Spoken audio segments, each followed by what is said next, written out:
Hello, welcome to Native Minnesota, a podcast about the Native American experience in Minnesota and beyond. I'm your host, Rebecca Crook-Stratton, Secretary-Treasurer of the Shakopee-Mdewakanton Sioux community. Our tribe launched this podcast in 2021. It's a project of Understand Native Minnesota, our campaign to improve the narrative about Native Americans in Minnesota's public schools. Over the past year and a half, we've been honored to have many fantastic Native leaders on our podcast. Each guest has a different area of expertise, whether it's education, Indigenous food, or public service, but each uses their unique voice to shine a light on Native cultures and communities. Here's a look at some of my favorite snippets from the podcast so far.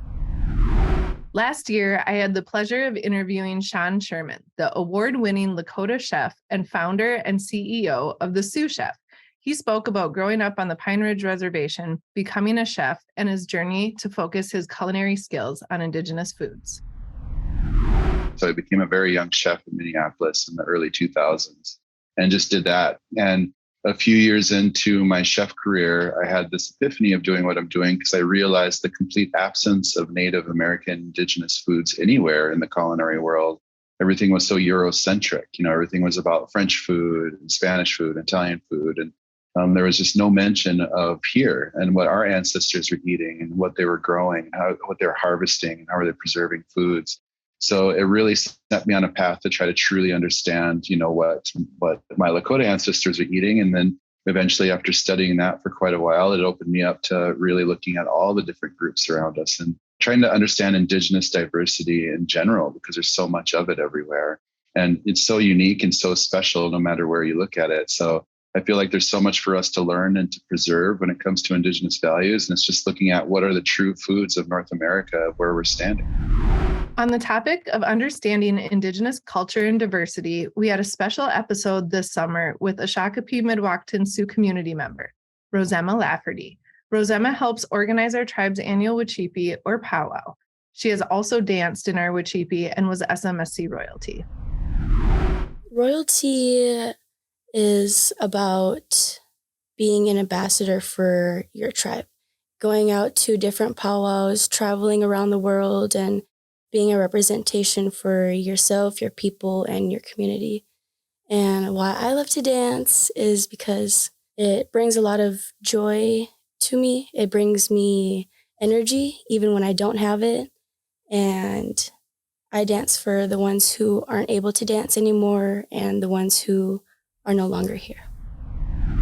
Earlier this year, I welcomed Dennis Olson to our podcast. He is the commissioner of the Minnesota Office of Higher Education and spoke about his early experiences that led him to a career in education and his current role. Most of my young years, I had the opportunity that I share often with colleagues to attend Tribal Head Start, actually. So I'm a product of the Tribal Head Start system at Fond du Lac. And really that gave me kind of my first start into the differences, between some of our education systems. I loved that when I was a young guy, 3, 4, 5 years old, having the opportunity to learn our Ojibwe language, and I've kept some of that, with me throughout my life. But I really had an incredible opportunity as an undergraduate student at the University of Minnesota to work as an undergrad research assistant with the College of Education and the Institute on Community Integration. And we had federally funded grants to work with Native students all across the state of Minnesota and work with students with disabilities all across the state, focused on their life after high school. What they wanted to do, whether that be go to college, look at a career opportunity, something in between, look at military options, and that was really what ignited my passion for education. I came to the university actually as an engineering student. I wanted to be an engineer, and having that opportunity to work directly with Native students that were only a few years younger than me at the time. I was a sophomore when I started that position at the university, and it's been an honor to step into roles to be able to serve, my own communities and to serve my own people and do it through the lens of education. It's just been incredible. So I'm appreciative of the journey I've been on, and where I am currently, and look forward to building upon that further on in my career if needed. The important role education plays in our lives is a common theme on the podcast. Dr. Kate Beane, the executive director of the Minnesota Museum of American Art, addressed that during our conversation this past spring. And I come from a family of educators. My mom was a kindergarten teacher. My father was a college instructor. And, coming from that background of education, the fact that the M was founded as a school by community people. But thinking about when it was founded in the 1890s, that those community people did not include us, and that the mission really over the years has been about community partnerships and community art, and really focusing on those artists that don't always get as elevated, as prominently as others. There's a lot of big focus on craft. There's a big focus on artists who don't have the same exposure as others. And we have a collection of 5,000 wonderful pieces that speak to a lot of diverse facets of Minnesota and represent a lot of diverse communities. We have 100 George Morrison works, and it's the largest collection of George Morrison works. And his work is most recently being featured on the U.S. postal stamp, and two of those works come from our collection. And so you think about who is the Minnesota Museum of American Art. You can't have a Minnesota Museum of American Art without Indigenous art, without Native people, without Dakota representation, and Ojibwe representation, and Ho-Chunk representation. Speaking of education and representation, my Tribe's Understand Native Minnesota campaign commissioned a research report on that very topic. The report is called Restoring Our Place. We surveyed Minnesota educators to understand what resources they are using to teach Native subject matter and what they need to be successful. I spoke with the report's author, Odia Wood Kruger, about this work and what she learned from it. I also take away from this report that we just really haven't set people up for success. And so when we see this report, it's 617 folks responded. And I just think, all right, here are the people who really want to do better, right? I would say 99% of the people who responded want to do better. And they said, we're doing the best we can with what we've got, but we don't have a lot. And we're kind of fumbling along, and we wish we knew more, and we really don't want to cause any more harm. And that was really, I guess it was kind of healing for me, because I maybe had harbored a little bit of anger, like, why aren't they doing more? And why aren't they working harder? And so for me, my key takeaway is that we're asking teachers to do a lot of things that we haven't set them up to feel successful in doing. And that's a shame, because as Native people, we never want people to be shamed or blamed or, made uncomfortable. And I think I look at this as the potential for a great partnership. And as we move forward, who knows where we can go when we work together. And that's really what I hope we take away from this.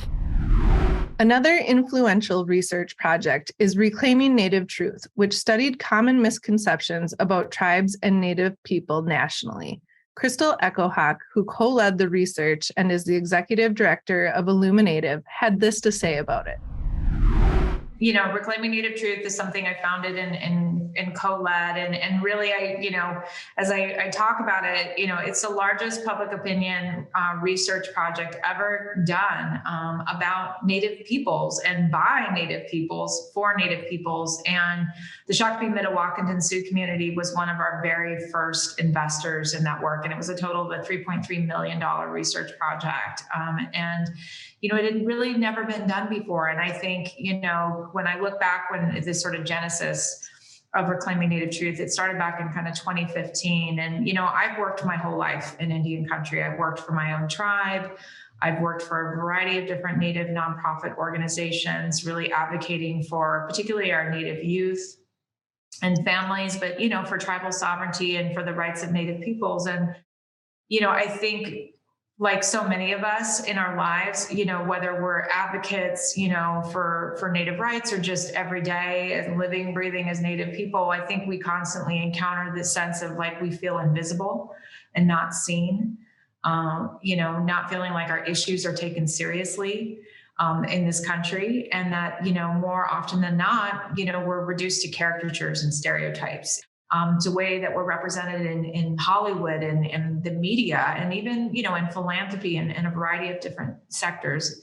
And we wanted to be able to unpack all of this so that we could really begin to understand, why are we treated this way? Why are we so invisible in society? And how do we move forward? So it wasn't just about research to understand that. It was really about how do we set strategy to really make a difference. And, through the course of that research, we found that the number one threat to Native peoples is our invisibility.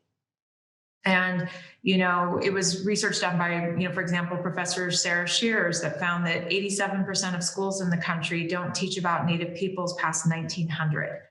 So literally generation after generation of Americans are conditioned to think that, we no longer exist, right? And probably the last thing they learned about us might have been in middle school about Wounded Knee. And that was it. Contemporary American, high school students aren't even taught in their government classes about tribal sovereignty. There's so much to gain by having Native voices in the conversation. And Karen Diver is a perfect example of that. Karen is the senior advisor to the president for Native American Affairs at the University of Minnesota, after serving as tribal chairwoman, professor, and special assistant to President Obama for Native American Affairs. But a lot of our Native families are like that, right? They're non-traditional learners, just trying to find their way. And so, interestingly for me enough, I get to retroactively improve my life, right? I get to kind of take care of some of those things that I knew were barriers for me, like navigating the system. How do you problem solve within the University of Minnesota? What things are negotiable, what things are not? I didn't know that, if you transfer in between campuses and some of your credits don't transfer, that you can appeal it. Well, building support systems for students means that there's somebody there that can help them with those things. So my advice is the world isn't necessarily built for Indigenous peoples, but we make it ours by our participation and our voice. Who would have thought, a young Indian girl would have a degree in economics? But the world makes a little more sense to me for understanding it. So we need to learn about these institutions to figure out how we can participate better, how we can make a difference, how our voices can be heard, where we need to be advocates. So if you want safe and you want everything familiar, then unfortunately the sacrifices of our ancestors will be for naught, because they wanted us to have a place in the world and they wanted us to have whatever place we wanted. And higher ed is one of the ways that you get there. Someone who has been working to increase Native representation in our government here in Minnesota is Lieutenant Governor Peggy Flanagan, who is currently our country's highest-ranking Native woman elected to executive office.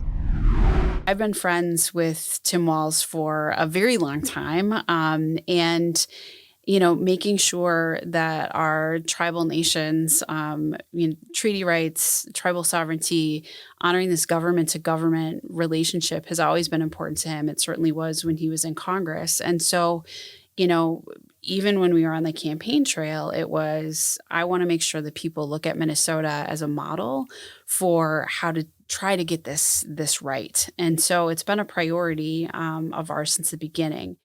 And now our task is, we've been in office for 3 years. I hope there are more in our future. But if not, we've been able to establish our Tribal State Relations Office, these expectations that are now codified into law. That's simply the work that Minnesota should have been doing for the last 163 years. You shouldn't have to have Native people in office to do right by Native people. But here we are, we're making that change. And we also wouldn't have been able to, arrive at this point and have that law if, the tribes themselves weren't pushing for it, working on the legislation. It was a real collective effort. And I'm excited to see what else we can do when we're working together on issues that are priorities, both for the tribes and for the state of Minnesota. If you're new to this podcast or have only sampled it before, I hope these highlights will pique your curiosity to dive into our past episodes. You'll learn from our fascinating guests about the wide range of experiences among Minnesota people in Native communities.